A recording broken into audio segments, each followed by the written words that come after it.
Have you ever thought about how today's incredible large language models, LLMs, are these sort of superpowered generalists? They can do so much, write code, even compose music sometimes. But here's the tricky part. Turning them into, real specialists for a specific task like medical diagnostics or advanced math, that often takes huge resources, costs a fortune. It's kind of like having this incredibly smart brain, but you have to basically rewire it every single time you want it to master some new skill. Well, today we're doing a deep dive into a really fascinating research paper. It offers quite a brilliant solution to exactly this challenge. It's titled ALPS, Attention, Localization, and Pruning Strategy for Efficient Alignment of Large Language Models. And it comes from a team including Chen and colleagues at Zhejiang University and Ant Group. So our mission today is to really unpack ALPS, what it is, why its approach is so, innovative, and how it's changing the game for making LLMs more efficient, more versatile, and crucially, doing that without needing to gather massive new data sets every single time. It's about finding a smarter way in. Yeah, this paper really does offer a novel perspective, academically speaking, on efficient LLM alignment. It directly tackles a core limitation we've seen in previous approaches, specifically their inherent data dependency. That's what's traditionally hindered how well these fine-tuned models generalize and how easily you can reuse them. What's really noteworthy, I think, is how ALPS shifts the whole paradigm for specializing these, powerful generalist models. Okay, let's break that down a bit. When we talk about task alignment for LLMs, what are we actually talking about? Right. So in essence, task alignment is taking a powerful general purpose LLM, one that's been pre-trained on just enormous amounts of diverse data, and then fine-tuning it so it really excels at very specific jobs. Think of it like tailoring a really versatile off-the-rack suit maybe into a perfectly bespoke outfit for a particular occasion.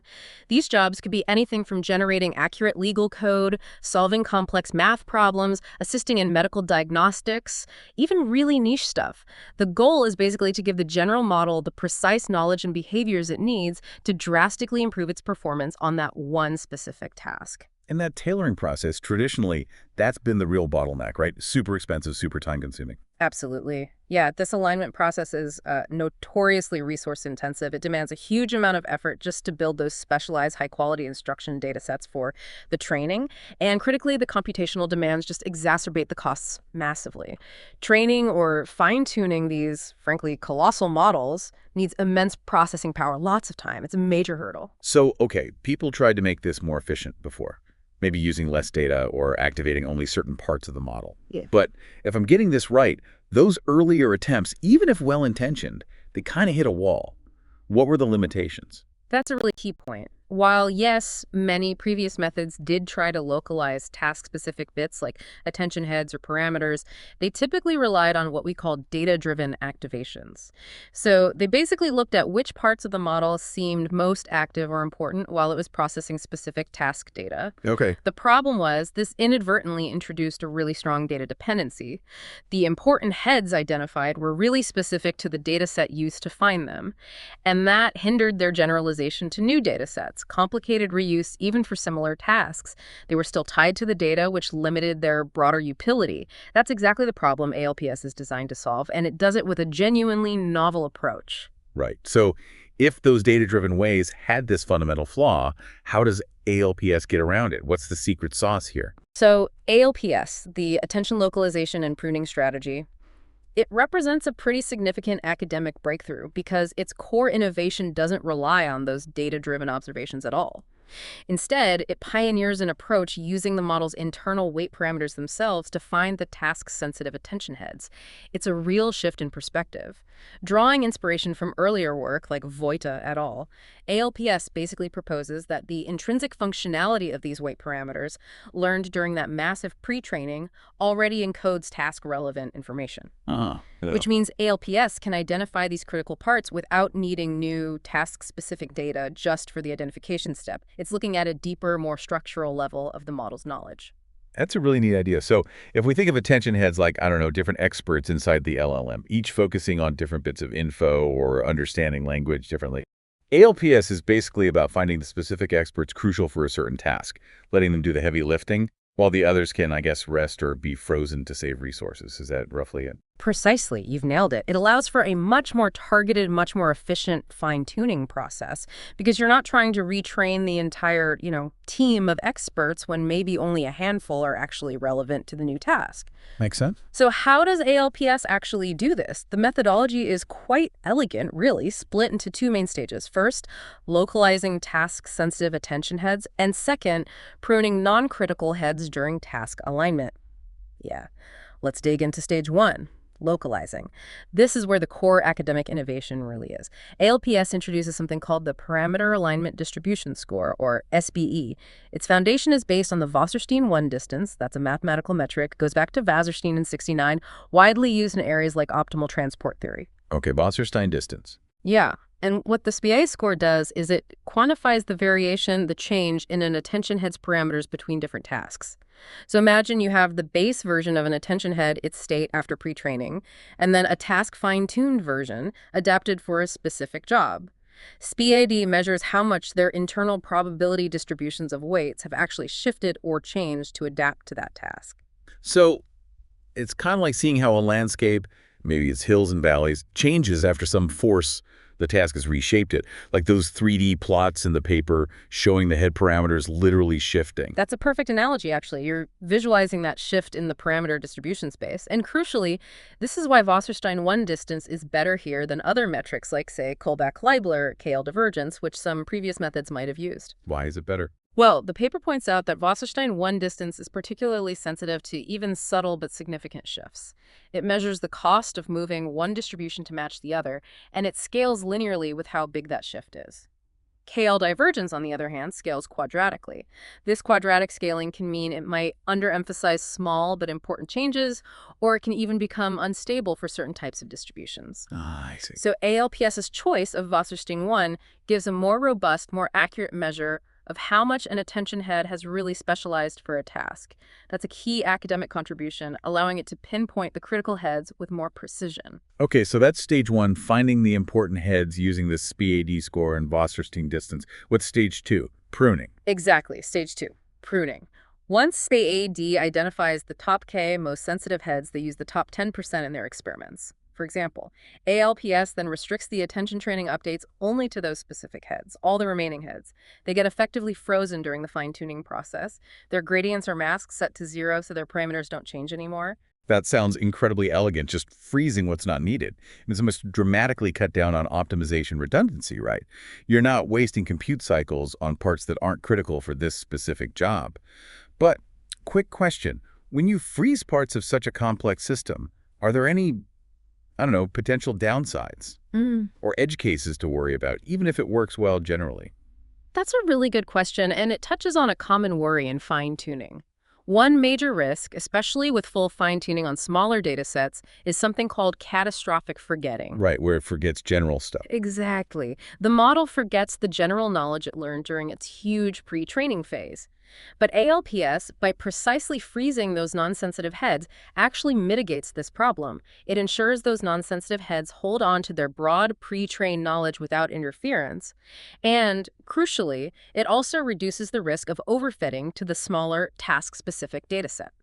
So rather than being a downside here, freezing is actually a significant benefit in this context. It helps preserve the model's overall competence. Fascinating. Okay, the theory sounds great, very clever. But the proof is in the pudding, as they say. How did ALPS actually perform in tests? Yes, the empirical results are really where ALPS shines.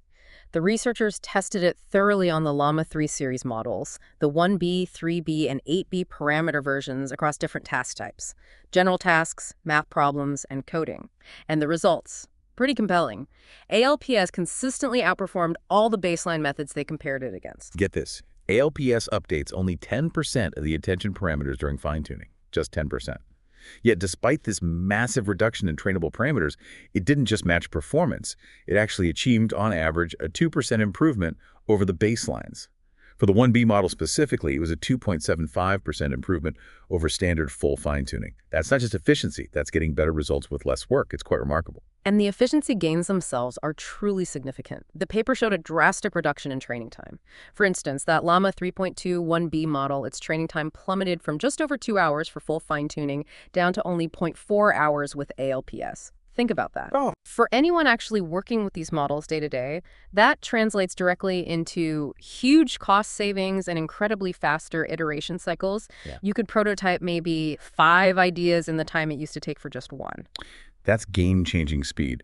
And there was another crucial finding, right, about head transferability. What's that about? Yes, that's another really important piece. They found that the task-sensitive heads identified by ALPS are actually transferable across different datasets as long as they're within the same task domain. So if ALPS finds certain heads are critical for one math dataset, those same heads tend to work effectively for another math dataset too. Oh, that is huge. It is, because it means you don't necessarily have to rerun the 6PD identification process every single time you get a new dataset for a similar task. You can reuse the identified heads. This leads to Absolutely. As we touched on, full fine-tuning can sometimes make the LLM forget its general knowledge, especially if the task dataset is small compared to the pre-training data.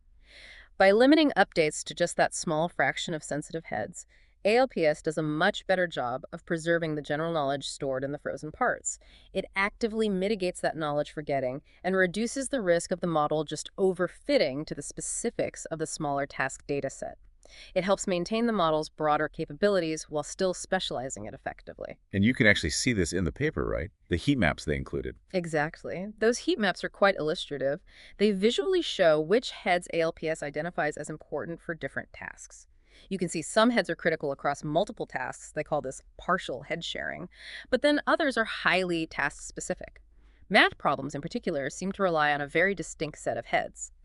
This visual evidence really backs up the idea that ALPS isn't just randomly pruning. It genuinely understands and pinpoints which parts of the model are functionally crucial for specific types of tasks. Okay, so let's wrap this up a bit. To recap, ALPS really offers a new way, a new paradigm for doing LLM alignment efficiently. Its core innovation is leveraging the model's own weight parameters to find and then prune these task-sensitive attention heads, crucially avoiding that data dependency issue that hampered earlier methods. Right, and its academic contribution is multifaceted. You get superior efficiency, less training time, fewer parameters to update. You often get improved performance compared to full fine-tuning. You get these transferable task heads, boosting reusability and cutting future costs. And importantly, you mitigate knowledge forgetting, preserving the model's general intelligence while specializing it. It really pushes our understanding of how to efficiently adapt these huge models. So zooming out, what does this actually mean for you listening to this? Well, it suggests the future of LLMs could become far more accessible, far more adaptable. Imagine being able to rapidly customize these powerful general models for really niche applications. Maybe a highly specialized medical assistant or a coding expert tuned for a very specific, obscure programming language. And doing that without needing a supercomputer cluster or vast new data sets or waiting months for training. This could genuinely democratize access to advanced AI specialization, speeding up innovation cycles considerably. And it leaves us with a really provocative thought, doesn't it? If ALPS lets us effectively freeze the vast majority of an LLM, but still achieve top-tier performance on specific tasks, does that maybe suggest that these LLMs, even after pre-training, might be far more modular, more intrinsically specialized internally than we previously understood? Like they already have specialists built in. And if so, what are the implications for designing the next generation of AI? Could we build systems that are inherently more structured, more resource-aware right from the start? It really challenges some of our basic assumptions about how these incredibly large and complex models actually function deep down. Something to think about.